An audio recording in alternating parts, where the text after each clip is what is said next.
আমি প্রশ্নটা করতে চাই যে আওয়ামী লীগকে আপনারা নিষিদ্ধ করেছেন এখন সংসদে আইন করে, সেটা বিএনপির অবস্থানগত পরিবর্তন কিনা? কারণ বিএনপি বলেছিল যে কোনো দল এইভাবে নিষিদ্ধ হোক সেটা আমরা চাই না। এটা আমার একটু জেনে রাখা দরকার, খুব দ্রুত যদি একটু বলতেন জনাব আসাদুজ্জামান রিপন।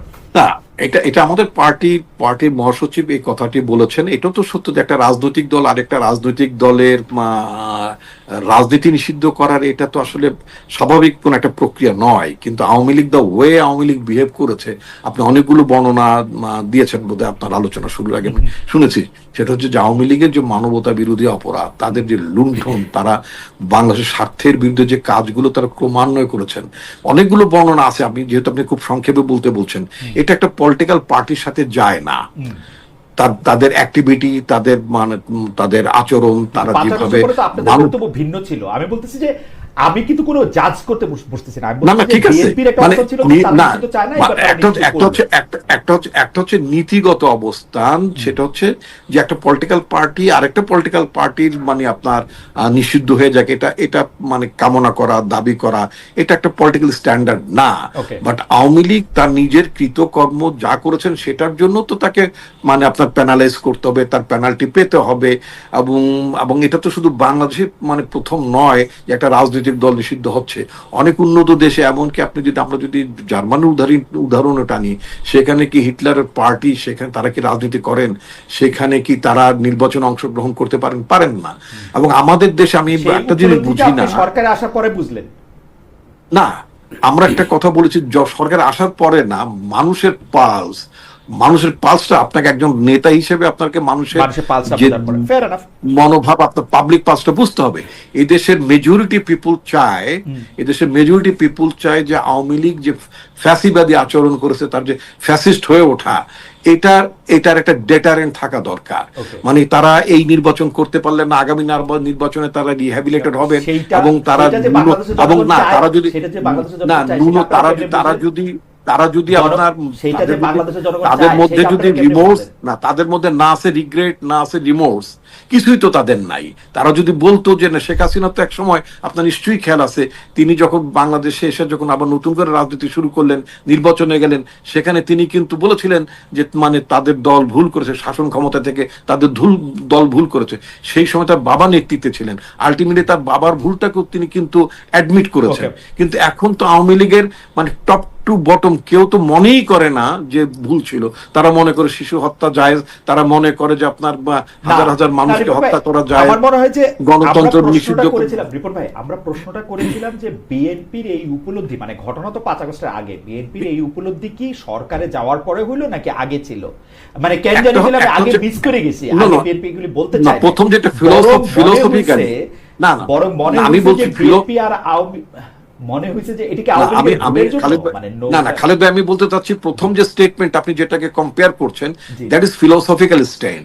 আমি সেটাকে আমি নিজেও অফকোর্স ফিলোসফিক্যালি আপনি একটা দলকে আপনি তার কার্যক্রম নিষিদ্ধ করে দেয়, এটা নয়, আপনি সমর্থন করতে পারেন না। কিন্তু আপনি মানুষের আপনার ফাঁসিতে মৃত্যুদণ্ড আপনি সমর্থন করেন না।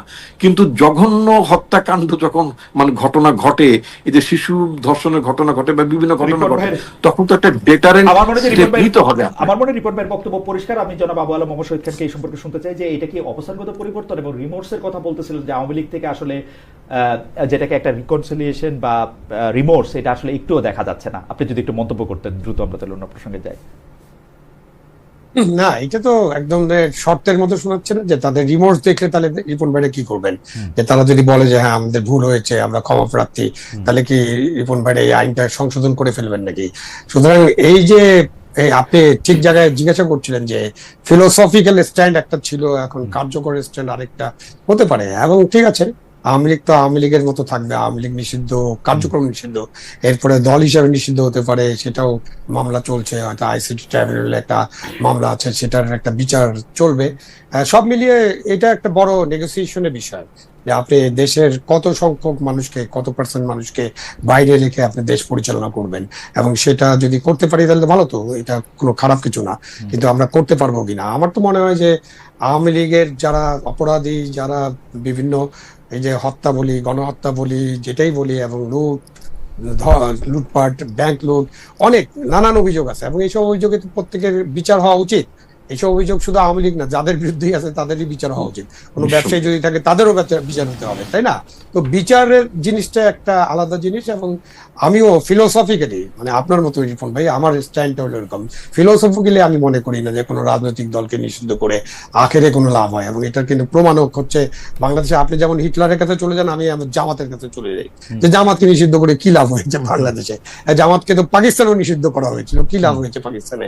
সুতরাং এইগুলোতে চিন্তা ভাবনা করতে হবে, এগুলো অনেকটা বড় রাজনৈতিক তবে জামাত এবং আওয়ামী লীগের চরিত্র, বৈশিষ্ট্য, সাংগঠনিক সক্ষমতা এক না, কিন্তু এটা একটু বিবেচনা রাখবেন।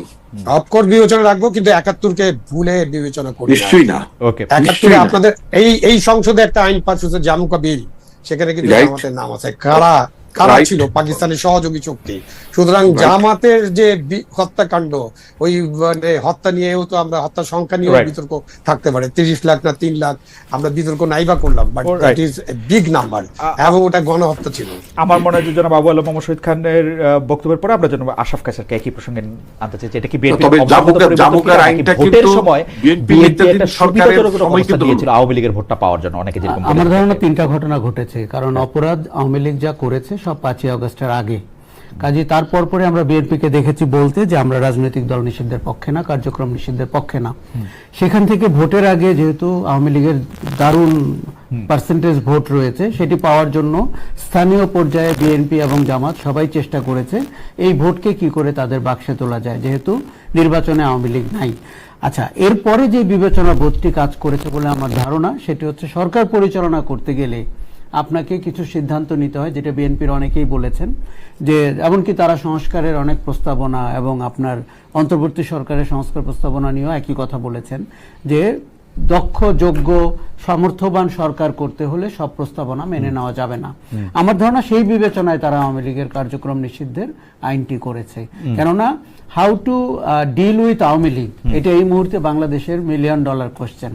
কারণ আপনি কি এইটা কি একটা কারণ যে আওয়ামী লীগের একটা খুব গ্রাসরুট লেভেলে হোক একটা বড় জনসমর্থন রয়েছে, সেইটাকে আসলে এটি ইতিবাচক অর্থে বললে এটি শুনতে কিন্তু খুব সুন্দর শোনায়। জি। এবার আপনাকে আমি একটা অন্য দিক বলি। আওয়ামী লীগদের যে জঙ্গিবাদী চেহারা, আওয়ামী লীগের যে ফ্যাসিস্ট চেহারা, এবং আওয়ামী লীগ বিরোধী দলে থাকার সময় যে ভয়ঙ্কর চরিত্র ধারণ করে, এটি তো আমরা অতীতে বাংলাদেশে দেখেছি।